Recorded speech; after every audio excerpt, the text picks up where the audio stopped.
So if you're just, well, an average professional, you're going to switch between apps and websites over 1,000 times today. 1,000 times. Wow. Yeah, 1,000 times. Just think about that for a second.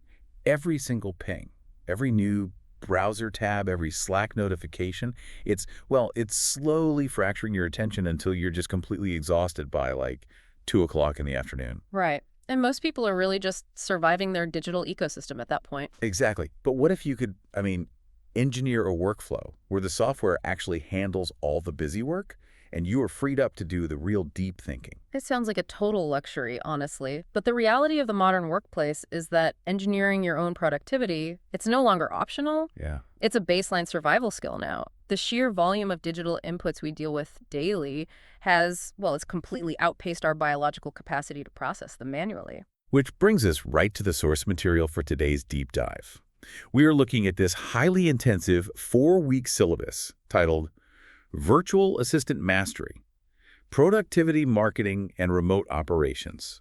Quite the curriculum. It really is. It's a 25-session course, Monday through Friday, 1 hour a day, with Sundays off. And it's designed to take someone from a complete beginner to a job-ready virtual assistant.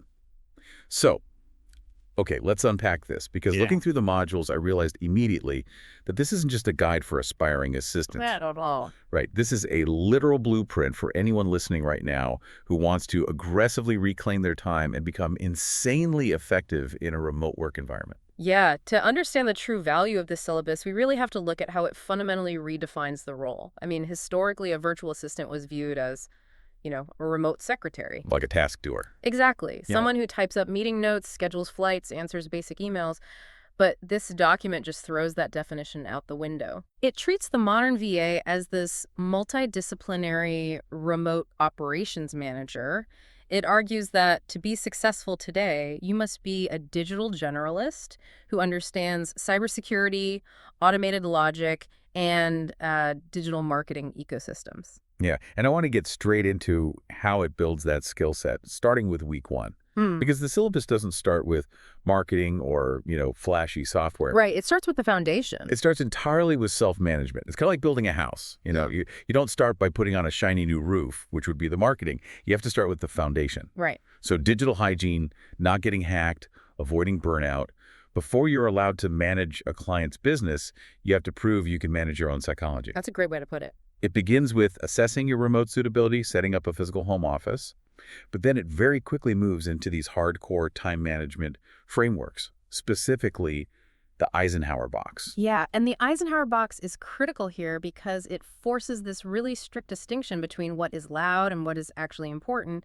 Because everything feels urgent when you work remotely. Exactly. Every email seems to demand an immediate response. But this matrix asks you to sort your tasks into 4 quadrants based on urgency and importance. It forces the user to ask, if I don't do this right now, what actually breaks? Right. And that prevents you from spending your entire day putting out these tiny fires while your core objectives just get completely ignored. So how does this syllabus transition that theory into actual daily practice? Because, knowing what is important is very different from actually sitting down and doing it. Oh, absolutely. It pairs that prioritization with tactical execution. So it brings in time blocking and the Pomodoro technique. It actively teaches you to use Google Calendar or Notion to carve out these completely untouchable blocks of time. Because if you don't dictate your schedule, your inbox will dictate it for you. That is the exact logic, yes. And then the Pomodoro technique, working in focused 25-minute sprints followed by a 5-minute break, that's introduced to manage your cognitive load. That makes a lot of sense, especially when you pair it with the module on communication. It introduces this concept of asynchronous versus synchronous communication. Which is huge. Huge. For anyone who hasn't encountered those terms, the syllabus is basically trying to kill the quick question culture. Yes. Synchronous communication is like a phone call or a Zoom meeting. We have to be present at the exact same time. But asynchronous means I can send a message and you can process it and reply when you are ready without breaking your focus. And it trains you on the actual etiquette of those platforms. How to structure a message in Slack or Microsoft Teams so that the recipient gets, all the context they need in one single message. Instead of a disruptive back-and-forth pinging match. Exactly. It even mandates using Grammarly to ensure tone and clarity. Because in an asynchronous remote environment, your written word is your entire professional identity. Yeah, and there's a specific pairing in week 1 that I found really fascinating. It places heavy emphasis on digital security. So setting up two-factor authentication or 2FA, learning how to spot phishing scams, using password managers like Bitwarden or 1Password. Right. But it teaches those concepts in the exact same breath as managing video call fatigue. I kind of look at this combination as establishing a digital quarantine zone. You're protecting your hardware from viruses, but you're also protecting your brain from burnout. What's fascinating here is how the syllabus elevates personal well-being to a core professional skill. I mean, think about the mechanics of a password manager for a second. Yes, it creates secure, complex passwords, but more importantly, it offloads the cognitive burden of remembering 40 different logins. Which is exhausting. It is. And when you are suffering from Zoom fatigue, your decision-making degrades. That is precisely when an exhausted remote worker is most likely to click a malicious phishing link, right? Or reuse a weak password across multiple client accounts. The syllabus acknowledges that you just cannot separate cybersecurity from the psychological realities of remote work. Yeah, and that quarantine zone extends into organization, too. Yeah. The course mandates learning strict naming conventions for files in Google Drive, Dropbox, or OneDrive. It teaches you how to build a centralized client hub using Evernote or Notion. So you aren't hunting through 3 different platforms when a client asks for a document. Exactly. You know exactly where it lives. So once you have optimized your time and secured your data, we hit a natural limit. You only have 24 hours in a day. Right. The only way to scale your output beyond your own physical time is to hand the work off to machines. And this brings us to week 2. Yes, this is the pivot from personal survival to scalable systems. Yeah. Week 2 is entirely about internal operations. It begins with data management through spreadsheets like Google Sheets and Microsoft Excel. And it demands actual proficiency, understanding SUME and average formulas, basic data cleaning expense trackers. I can definitely see why data cleaning is an early step. If your data is messy, everything built on top of it is just going to be flawed. Exactly. But the syllabus moves very quickly from spreadsheets into project management. It requires learning how to build Kanban boards using platforms like Trello or Asana. Why rely so heavily on the Kanban method specifically? Well, it comes down to human psychology and spatial memory. The human brain is just terrible at holding abstract lists, but we are incredible at spatial reasoning. Oh, interesting. Yeah, a Kanban board takes these invisible tasks and turns them into physical digital cards that sit in columns, usually labeled to do, doing, and done. Right. By physically dragging a task card from one column to the next, you are externalizing your memory, and it immediately highlights bottlenecks. So if the doing column has 15 cards in it and the done column is 0, you instantly see where the workflow is choked. You see it right away. It makes the invisible visible. Mm-hmm. But, okay, here is where we hit session 10, and I really need to push back on the source material a bit. Oh.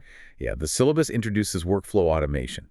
It expects these beginners to learn how to create if this, then that triggers using software like Zapier or Make. Right. The example they use is automatically saving any email attachment you receive directly into a specific Google Drive folder. Now, my question is, are we crossing the line from administrative assistant to software engineer here? Isn't this way too technical for a beginner? I get that. It is an aggressive learning curve, certainly, but it highlights a massive shift in the modern economy. Automation does not replace the virtual assistant, it makes them indispensable. Really? Yeah, and to answer your question, tools like Zapier don't actually require you to write code. Zapier acts as a universal translator. It's an API or application programming interface, bridge. It simply teaches software A to speak the language of software B. So you don't need to know Python.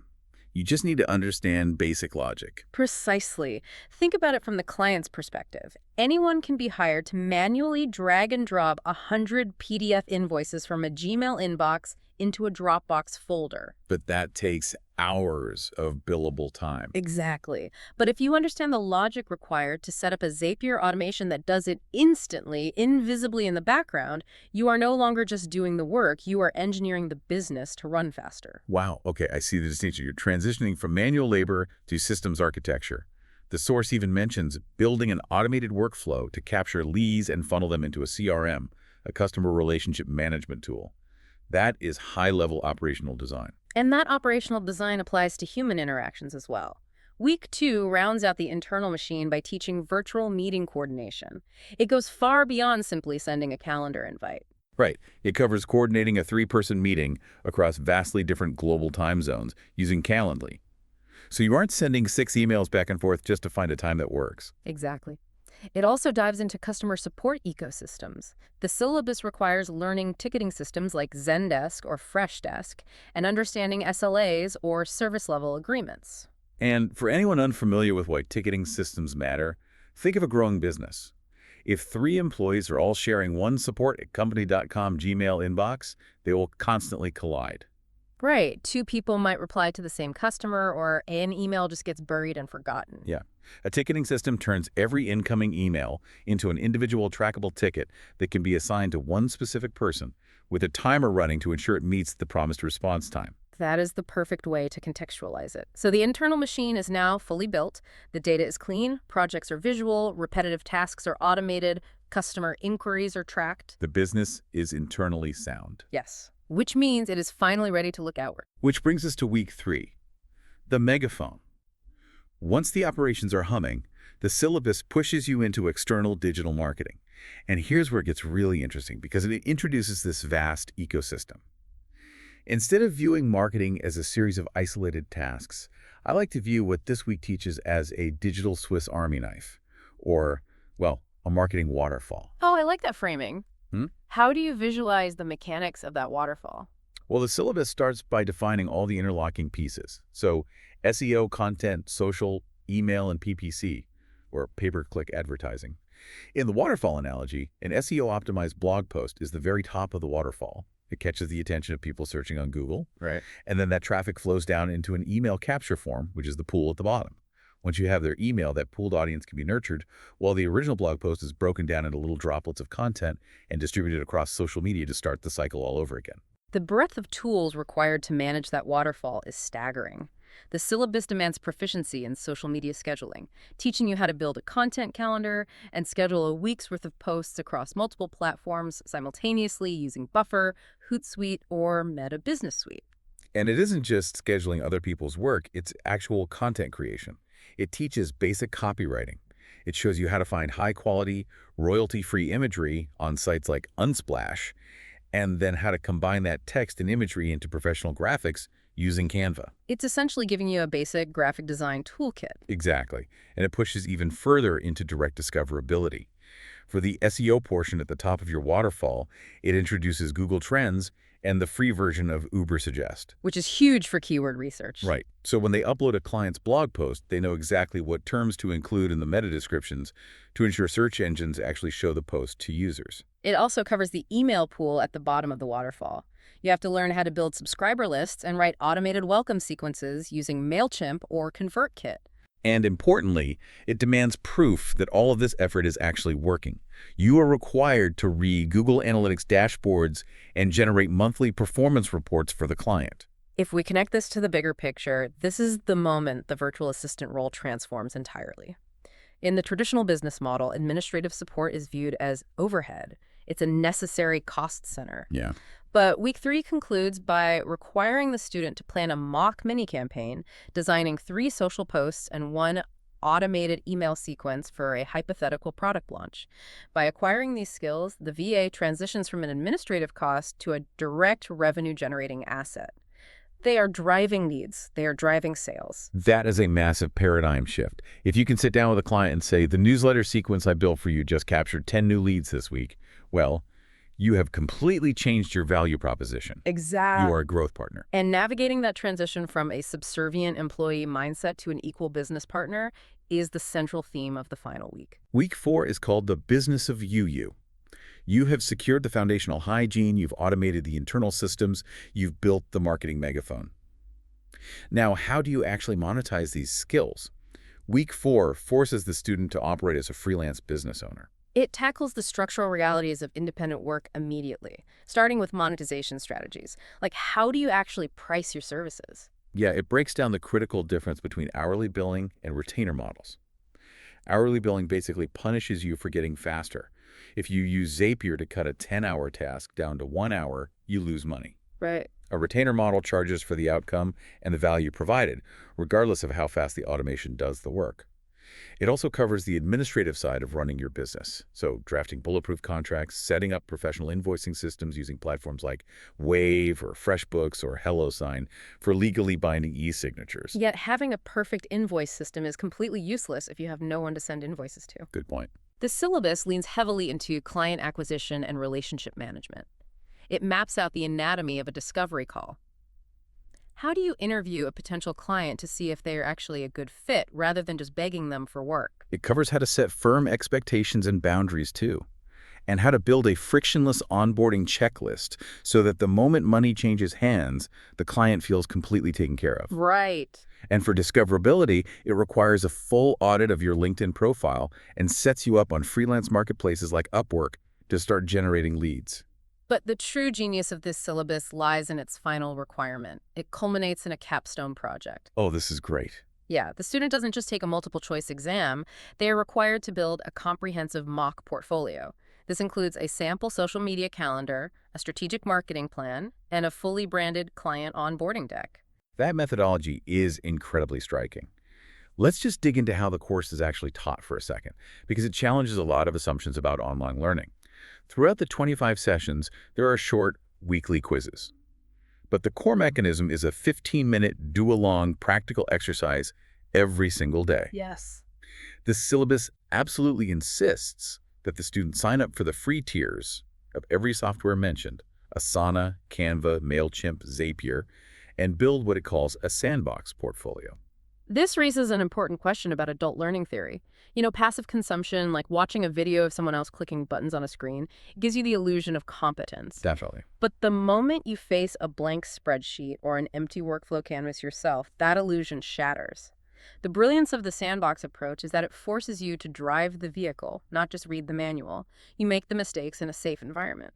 And the tangible result of that act of learning is power in the job market. You aren't just walking into an interview saying, I know what ConvertKit is. You can slide a laptop across the table and say, here is a welcome sequence I built in ConvertKit. Click this link and watch the automation fire. It's undeniable proof. It even recommends stacking free certifications from Google Digital Garage or HubSpot Academy to validate those sandbox projects with recognized credentials. You graduate with tangible, interactive proof of your competency. It is a goldmine of practical application. So, for you listening right now, whether your goal is to launch a fully independent virtual assistant business, or you simply want to aggressively optimize your chaotic workflow at your current corporate job, this syllabus provides the exact blueprint. I want you to think about your own friction points today. What specific tool or strategy that we unpack stood out to you as the missing piece? Was it externalizing your mental to-do list onto a Kanban board? Or, perhaps finally setting up an API bridge in Zapier to stop manually moving data between platforms? It is deeply worth reflecting on where your own workflow breaks down. But before we conclude, there is a profound paradox buried in the recommended reading list of this syllabus that we really need to address. A paradox. Walk me through it. So for 4 weeks, this source material trains you to integrate deeply into highly responsive digital networks. You are learning to monitor ticketing queues in Zendesk, governed by strict service-level agreements that mandate fast replies. Right. You are learning the intricacies of instant communication on Slack and Microsoft Teams. You are being trained to be the ultimate highly responsive node in a complex system. You're the person catching the plates before they spin off the sticks. You have to be hyper-aware and always connected. Precisely. Yet, the #1 recommended book for establishing the right mindset in the syllabus is Deep Work by Cal Newport. Oh, wow. That is a massive contradiction. It is. For anyone who hasn't read it, the core premise of Deep Work is about the absolute necessity of disconnecting. It argues that high-level cognitive tasks require shutting down Slack, turning off every notification, and engaging in hours of uninterrupted, distraction-free focus. Which is exactly the kind of intense focus you would need to architect a complex automation in Zapier or to write a compelling multi-stage email marketing sequence. Exactly. You cannot do that while answering Slack messages every 3 minutes. So the paradox for you to mull over is this. How does a modern remote professional balance the relentless built-in demand of these collaborative tools to be constantly visible and communicative with the silent, uninterrupted focus required to actually build the systems that make them valuable in the first place? Man, that tension is the ultimate tightrope walk of the modern digital workforce. You have to be available enough to keep the operations running, but disconnected enough to actually do the deep thinking required to grow the business.